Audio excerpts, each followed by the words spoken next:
Hey everyone, it's Ryder from Skip. Could you use $50,000 to start a business or to grow your existing business? There's one funding program that could be a great option for you that the vast majority of entrepreneurs do not know about. Even if you don't have revenue, this is a viable option for you. So in this video, I'm going to talk about this program, who's it for, who's eligible, what you need to apply, and how you can apply quickly and effectively. And I'll share my take on who this program is good for and who it's not good for. $50,000 is a lot of money. This could be exactly what you need right now for your business. So let's dive right in. As always, thanks for subscribing, turning on the alert. If you appreciate it, hit the like button. And if you're watching right now and you don't think $50,000 is enough for your business, maybe you're looking for $500,000 or $1 million, that's fine. You may still want to know about this. Famously, there are some great examples of companies that just started for $1,000. Dell Computer was started by Michael Dell for only $1,000. Its market cap is now $30 billion.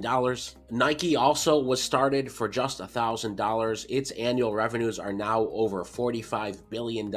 So the SBA microloans, aka SBA startup loans, could be exactly what you need to become the next world-changing business or company or whatever your business goals are. Here's how the program works. The SBA loans money to intermediary nonprofit lenders. In fact, the SBA has a lookup tool where you can search for your state and find lenders that are in your state. Then those lenders can provide business loans for up to $50,000. The last data we saw from 2021 was that there were around 5,000 businesses approved for SBA microloans, and the average microloan size was around $16,000. Also, this is a great program if you can't get funding elsewhere, if you're a startup business, or if you're a women-owned, minority-owned, or veteran-owned business. And there are wide-ranging uses of this funding. You can use it for working capital, buying equipment, machinery, or supplies. Unfortunately, you cannot use it to pay off existing debt or for purchasing real estate. But if you are looking for up to $50,000, I'm going to share the 4 things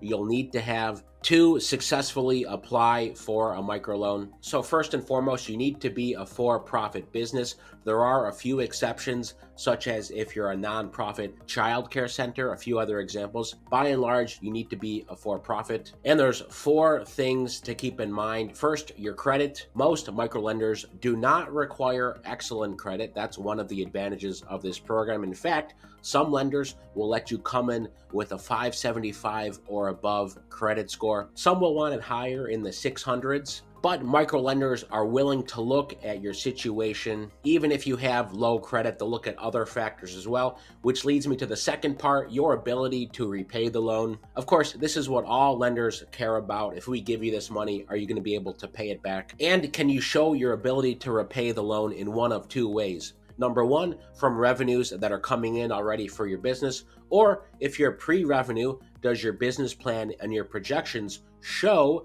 that you will be able to in the future? Which is the second point. Every business owner who applies for a microloan needs to have a business plan. It should have background on you, your team, your business's value proposition. What are you doing? What's your service or product? Analysis of the target market and competitors, description of marketing and growth strategies, financial statements and projections 3 to 5 years out. And by the way, if you do not have a business plan yet, or some of these things I'm talking about you haven't prepared for, if you want help, you can work with the Skip team one-on-one to get you funding ready or go after funding. The invite link is in the description, or go to helloskip.com/join to see your options. Be sure to use the promo code RYDERINVITE. Okay, the third and fourth things are first, collateral and personal guarantee. Because these are small loan amounts, personal guarantee is important, and in some cases, they'll want to look at collateral. This could be personal assets or things that you purchase with your microloan. And the fourth thing here is good character. This usually means that you don't have a criminal record with crimes related to dishonesty like fraud, theft, or burglary. So to recap, the 2 things